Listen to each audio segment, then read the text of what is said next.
चंद्रमुखी की कहानियाँ।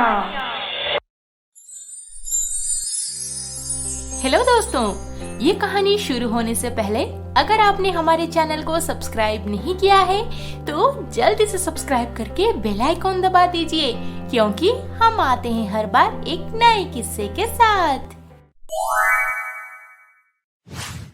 संजना, तुम इतना दुखी होकर क्यों बैठी हो? नहीं, ऐसी कोई बात नहीं, बस ऐसे ही थोड़ा टायर्ड हो गई हूँ। देखो, मैं प्यार तो तुमसे ही करता हूँ। ये जो रिश्ता लेकर आए हैं ना, उनसे मैं ऐसे ही कैजुअली बात करके वापस भेज दूंगा। ये रिश्ता आगे नहीं बढ़ने वाला। तुमसे मैं बहुत प्यार करता हूँ। मेरी शादी तो तुम्हारे साथ ही होगी। मैं जानती हूँ प्रणीत, तुम सिर्फ और सिर्फ मेरे हो। तो फिर जाओ, ये शादी तोड़ दो। अरे संजना, ऐसे वहां पे सबके सामने शादी तोड़ने की बात एकदम से बोल दूंगा तो माँ पापा की बहुत बेइज्जती हो जाएगी यार। इसीलिए अब उनके सामने अच्छे से बात कर लेता हूँ, फिर बाद में कुछ ना कुछ तरकीब निकाल के ये शादी जरूर तोड़ दूंगा मैं, और फिर तुमसे शादी कर लूंगा। ठीक है, I love you Praneeth. I love you too. वाह, सब अच्छे से हो गया। हम माँ पापा तो आपस में बात कर लिए। हमें इस शादी में कोई एतराज नहीं, पर लड़का लड़की को आपस में बात कर लेना चाहिए। ऐसा ना हो कि बाद में हमारे ऊपर दोष दे दें कि तुम्हारे दबाव में आकर हम ये शादी कर लिए। जी जी, बिल्कुल सही कहा आपने। बेटा प्रणीत, तुम सिमर को लेके हमारे गार्डन में जाओ, आपस में थोड़ा बातचीत कर लो तुम दोनों। जी माँ, जैसे आपकी मर्जी। सिमर, प्लीज कम। प्रणीत ऐसे कैसे कर सकता है मेरे साथ? कितना प्यार करती हूँ मैं उससे, पर वो तो मेरे साथ बस टाइम पास कर रहा था। अब आगे क्या होगा? क्या सच में वो किसी और से शादी करने वाला है? फिर मैं कैसे जिंदा रहूंगी उसके बगैर? पायल, ऐसे अकेले अपने आप क्या बोल रही है? क्या अब भी तू उस प्रणीत के बारे में सोच रही है? माँ, मैं प्रणीत के बिना जिंदा नहीं रह सकती। मैं उससे बहुत प्यार करती हूँ। बकवास बंद कर। देख, अगर वो लड़का सही होता तो तुझे उसे कॉल किए 3 दिन बीत चुके हैं, पर उसका तो कोई कॉल नहीं आया तुझे। उसे भूल जा बेटी। चल, अंकित तुझे देखने आने वाला है, तैयार हो जा। अब तेरी शादी मैं अंकित के साथ करवा दूंगी।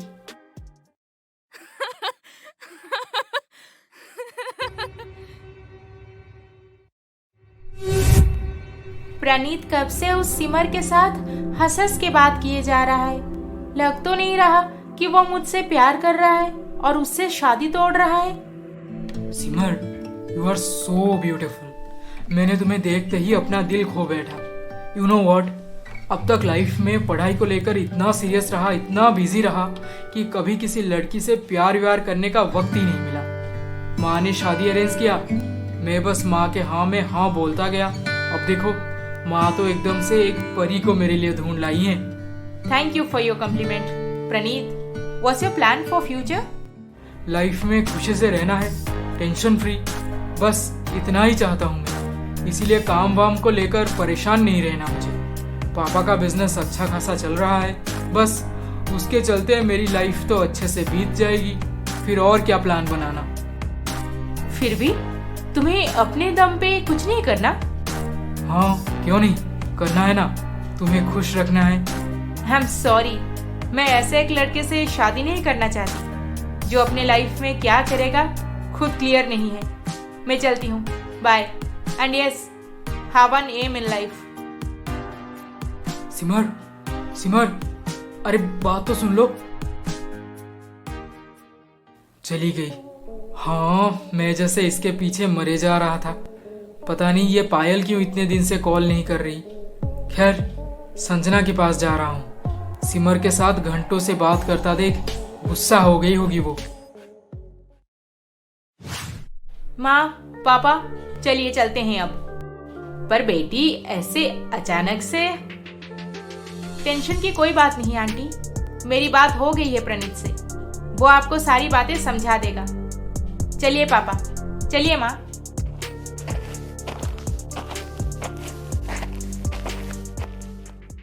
प्रणीत, प्रणीत, इधर आओ बेटा। हाँ माँ, बोलिए। वो लड़की ऐसे चली क्यों गई? क्योंकि मैंने उससे शादी करने से मना कर दिया। मना कर दिया? क्यों मना कर दिया? इतनी अच्छी लड़की तो थी। अच्छी लड़की? माँ, ऊपर से सुंदर दिखने वाली हर एक लड़की अच्छी नहीं होती। उसने क्या कहा मुझसे पता है आपको? कि वो शादी के बाद आप लोगों के साथ नहीं, मेरे साथ अलग रहना चाहती है। ऐसी एक घर तोड़ने वाली लड़की से मैं कैसे शादी करने हाँ बोल देता? अच्छा, ऐसी लड़की थी क्या वो? घर में पैर रखी कि नहीं, मेरे बेटे को मुझसे अलग करने का प्लान भी बना दी। हाँ माँ, इसीलिए मैंने उसे मुंह पर ही मना कर दिया कि मैं ऐसी सोच वाली लड़की से शादी नहीं करना चाहता। अच्छा किया, जाने दे उसे। मैं तेरे लिए एक अच्छी लड़की ढूंढ लाऊंगी। हाँ माँ, जैसे आपको सही लगे। अब मैं चलता हूँ, पढ़ाई करनी है मुझे। क्या जरूरत थी ऐसे रूड बन के वहां से चले आने की? उससे शादी नहीं करनी तो ठीक है, पर हमें बुला के क्यों ले आई? हाँ बेटा, हम तुम्हें पढ़ा लिखा के इतना काबिल तो बना ही चुके हैं कि तुम अपने लाइफ का डिसीजन खुद ले सको। पर माँ जो बोली वो भी तो गलत नहीं। हमें वहां से ऐसे नहीं चले आना चाहिए था। पापा, माँ, लड़के के माँ पापा तो बहुत अच्छे थे, पर लड़का शुरू से मुझे कुछ अटपटा सा लग रहा था। और लकीली माँ ने हमें गार्डन में बात करने भेज दिया। फिर मैंने जो देखा क्या कहूँ। अरे बता तो सही, क्या देखा? उस घर में एक लड़की है जिसके बारे में पहले से हमें कुछ बताया नहीं गया। पर प्रणीत जब मुझे गार्डन में लेकर गया तो वो कॉन्स्टेंटली हमें छुप के देख रही थी और बहुत दुखी भी थी वो। तो क्या हो गया? होगी उनकी नौकरानी? नहीं माँ, इतनी सुंदर लड़की नौकरानी नहीं हो सकती। जरूर उसका प्रणीत के साथ कुछ रिलेशन है। और सबसे इम्पोर्टेंट बात यह है कि प्रणीत एक नंबर का नालायक, लड़कीबाज और एमलेस लड़का है। तुम ऐसे कैसे बोल सकती हो उसके बारे में? उसके लाइफ का एम क्या है पता है आपको? पापा की कमाई पे ऐश करना, काम वाम करना उसे पसंद नहीं है। मुझसे ऐसे बात कर रहा था जैसे लाइफ में कभी लड़की देखा ही ना हो, पर कम से कम 100 लड़कियों को पटा चुका होगा। मेरे सामने नौटंकी। I don't like this kind of behaviour. इसलिए मैं गुस्सा होकर वहां से चली आई। भले ही मैं एक गरीब घर में शादी करूं, पर उस लड़के में हुनर, जज्बा और कुछ करने का जुनून हो। तू तो ऐसे बोल रही है जैसे वो प्रणीत कभी शादी करेगा ही नहीं। मैंने कब बोला कि वो नहीं करेगा? पर अच्छा खासा सबक भी सीखेगा वो, जरूर। अच्छा हुआ जो शादी टूट गई। लड़की तो ऐसे गुस्सा होकर जा रही थी जैसे प्रणीत ने उसका इंसल्ट कर दिया हो। खैर, मुझे क्या। पर वो लड़की कितनी सुंदर थी।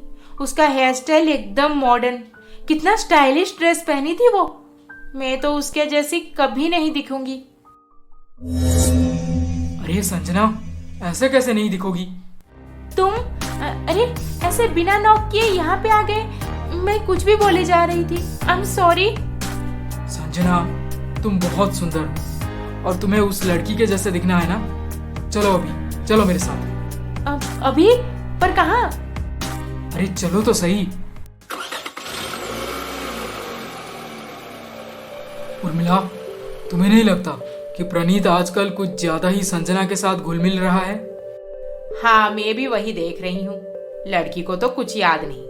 अगर दोनों में प्यार मोहब्बत हो भी जाए तो हमें कोई एतराज नहीं होनी चाहिए। शादी करवा देंगे दोनों की।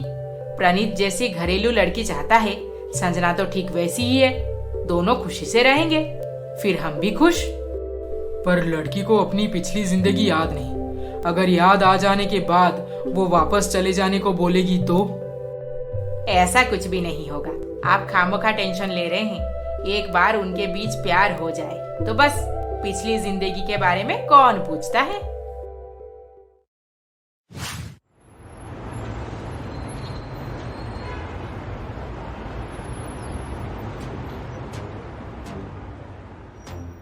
वाओ संजना, तुम तो हेयर स्टाइल चेंज करते ही एकदम हीरोइन दिखने लगी हो। Thank you. इस ड्रेस में हीरोइन कैसे दिख सकती हूँ मैं? नए ड्रेसेस लेने हैं मुझे। बिल्कुल मॉडर्न एंड स्टाइलिश, सिमर के जैसे। हाँ हाँ चलो ना, तुम जो भी बोलोगी मैं सब खरीद लूंगा तुम्हारे लिए। तो फिर चलो, नए ड्रेसेस, नया सैंडल, हैंडबैग, मेकअप सेट सब लेना है मुझे। संजना को पटाने के लिए प्रणीत खूब सारे पैसे उड़ाने लगा। अब तो खुश हो ना तुम?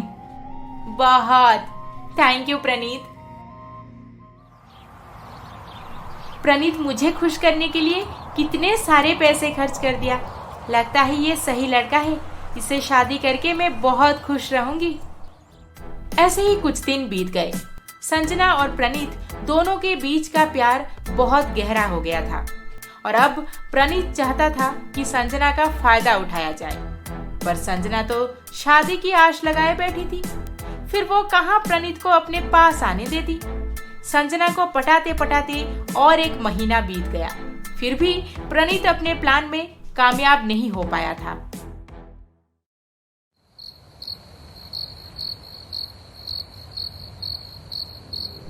ये गिफ्ट यहाँ पे, ये तो मैंने पायल को दिया था। खैर रात काफी हो चुकी है, अब सो जाता हूँ। सुबह इसके बारे में माँ से पूछूंगा।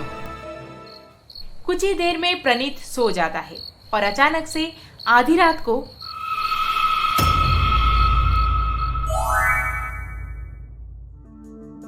इसके आगे क्या होने वाला है, ये जानने के लिए हमारा अगला एपिसोड देखना ना भूलें। और अभी तक आपने हमारे चैनल को सब्सक्राइब नहीं किया है तो जल्दी से सब्सक्राइब करके बेल आइकॉन दबा दीजिए। अरे अरे अरे अरे, इस वीडियो को लाइक, शेयर, कमेंट करना ना भूलें। जल्द ही मिलेंगे अगले एपिसोड के साथ। नमस्ते।